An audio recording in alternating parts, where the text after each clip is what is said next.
मैंने ये भी फैसला किया जब जिस दिन मैं वजीर आजम बना कि मैं हर इंटरनेशनल फोरम में एक बात उठाऊंगा कि जो इस्लामोफोबिया और हमारे नबी सल्लल्लाहु अलैहि वसल्लम की शान में गुस्ताखी करते थे। मैंने फैसला किया था कि यूनाइटेड नेशंस में उठाऊंगा, ओआईसी में उठाऊंगा, हर फोरम पे उठाऊंगा, क्योंकि हमारे मुसलमानों को 1.5 अरब मुसलमानों को यह तकलीफ देते थे। वो भी पसंद नहीं आई, वो बाहर के लोगों को पसंद नहीं आई। और तीसरी चीज उनको क्या नहीं पसंद आई कि मैं जितनी भी फॉरेन पॉलिसी थी, चाइना से, रशिया से, मुसलमान ममालिक से, मेरी सबसे बड़ी कोशिश ये होती थी कि मेरी कौम को किसमें फायदा है। मैंने कभी भी किसी से डिक्टेशन नहीं लिया और ना मैंने कभी लेना था। हुक्म किया कि रूस क्यों चले गए, हुक्म आया बाहर से कि आप रूस क्यों गए। मैं रूस इसलिए गया, एक पाकिस्तान में गैस खत्म हो रही है, हमने उसे गैस का कॉन्ट्रैक्ट करना था। लेकिन 2 और चीजें, रूस हमें तेल 30% कम कीमत पे दे रहा था।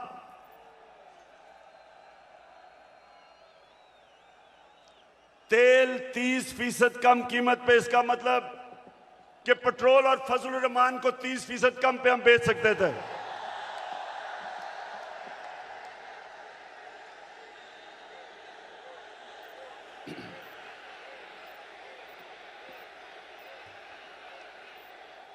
उसके अलावा हमें 20 लाख टन गंदम इंपोर्ट करनी थी रूस से, वो भी हमें 30% कम कीमत पे दे रहे थे। मैं इसलिए गया था कि मेरे लोगों को फायदा था, मेरी आवाम को फायदा था, मैं महंगाई कम कर सकता था। और ये देखें कि हिंदुस्तान जो अमेरिका का करीबी एलाई है, स्ट्रेटेजिक एलाई है, वो तेल मंगवा रहा है रूस से। उसको अमेरिका ने कहा कि ना तेल खरीदो, उसने आगे से सीधा जवाब दिया अमेरिका को कि हम अपने लोगों के मफादात के लिए फैसले करते हैं। यानी कि हिंदुस्तान की फॉरेन पॉलिसी उनके लोगों के मफादात के लिए, और हमारी फॉरेन पॉलिसी किसी और कौम की मफादात के लिए। यह भी पसंद नहीं आई बात, चाइना से ताल्लुकात वो भी पसंद नहीं आए। तो तब बाहर से साजिश होनी शुरू हुई। लेकिन ये याद रखें कि साजिश कभी मुकम्मल नहीं हो सकती जब तक अंदर मुल्क के मीर जाफर और मीर सादिक ना बैठे हों।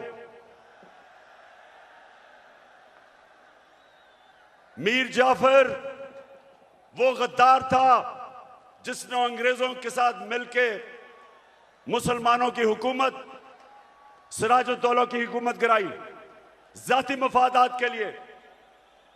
और मीर सादिक वो था निजाम हैदराबाद के साथ मिलके, अंग्रेजों के साथ मिलके टीपू सुल्तान को इन्होंने हरवाया। यहां भी मीर सादिक और मीर जाफर बैठे हुए थे जिन्होंने बाहर की साजिश में पूरा हिस्सा लिया।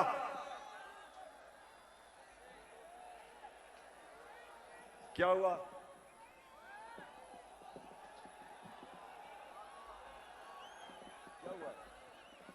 अच्छा सुना जरा, हो जाएगा ठीक।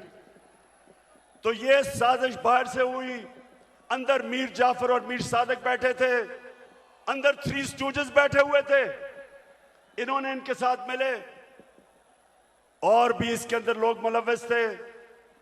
और तारीख इन सारों को किसी को माफ नहीं करेगी जिन्होंने मिलके एक हुकूमत को कब गिराया।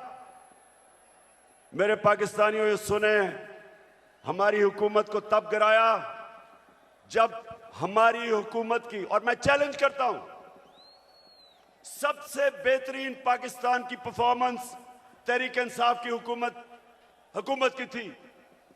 हमारी इकोनॉमी सही तरफ जा रही थी, 5.6% पे हमारी इकोनॉमी बढ़ रही थी। ना नून लीग ने इसका कभी मुकाबला किया, ना पीपल्स पार्टी ने किया। हमारी एक्सपोर्ट्स रिकॉर्ड पे थी, कभी पाकिस्तान की तारीख में 32 अरब डॉलर की एक्सपोर्ट्स नहीं हुई। कभी पाकिस्तान में इतने बाहर से डॉलर्स नहीं आए।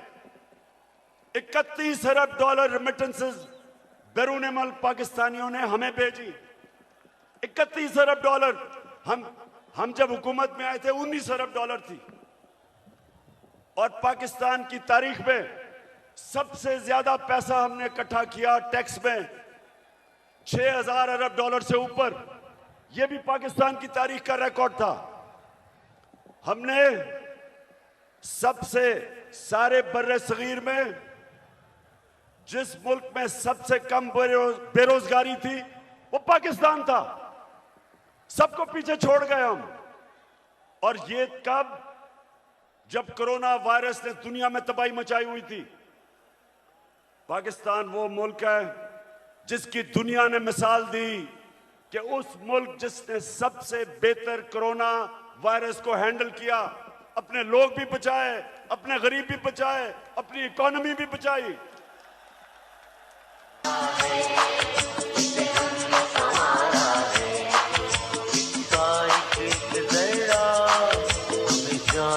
प्यारा है।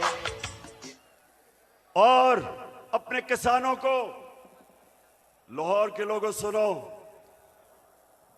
हमने अपने किसानों को कैसे फायदा पहुंचाया।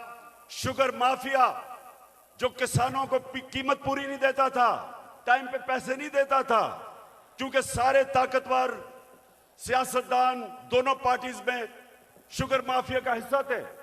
हमने आके शुगर माफिया का मुकाबला किया, किसानों को पैसे दिलवाए ठीक टाइम पे, और उनको कीमत सही मिली। उन्होंने अपनी जमीन पे लगाया।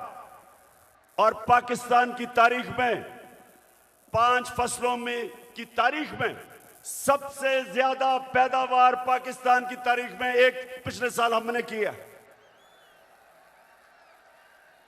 गंदम की रिकॉर्ड पैदावार, गन्ने की रिकॉर्ड पैदावार, मकई की रिकॉर्ड पैदावार, आलू की रिकॉर्ड पैदावार, चावल की रिकॉर्ड पैदावार, यह हमारे दौर में हुआ।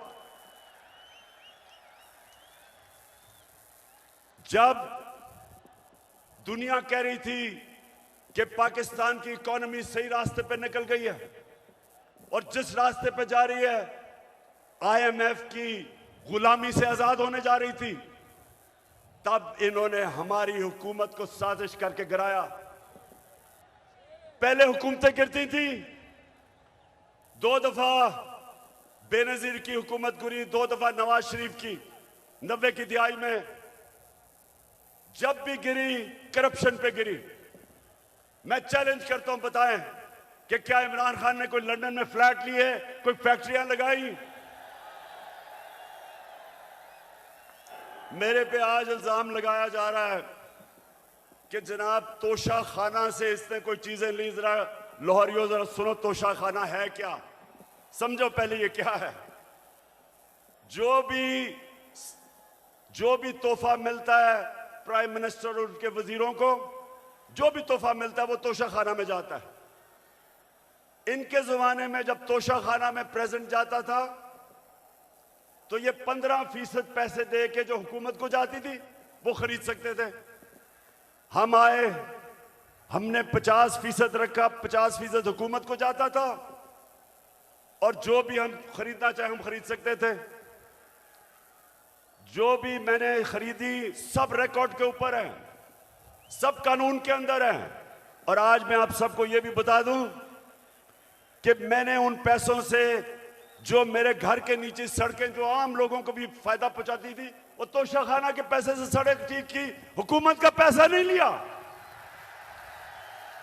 मेरा जो घर है मैं कानून के मुताबिक उसको कैंप ऑफिस बना के सारे खर्चे हुकूमत देती है, यानी आप देते हैं टैक्स, आप टैक्स पेयर उसका पैसा सारा देता है।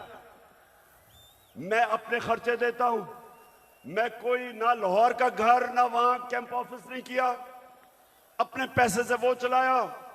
जो दीवार नीचे बनानी थी सिक्योरिटी फेंस, गवर्नमेंट से पैसे नहीं लिए, अपना ऑफिस चलाया, गवर्नमेंट से पैसे नहीं लिए। और ये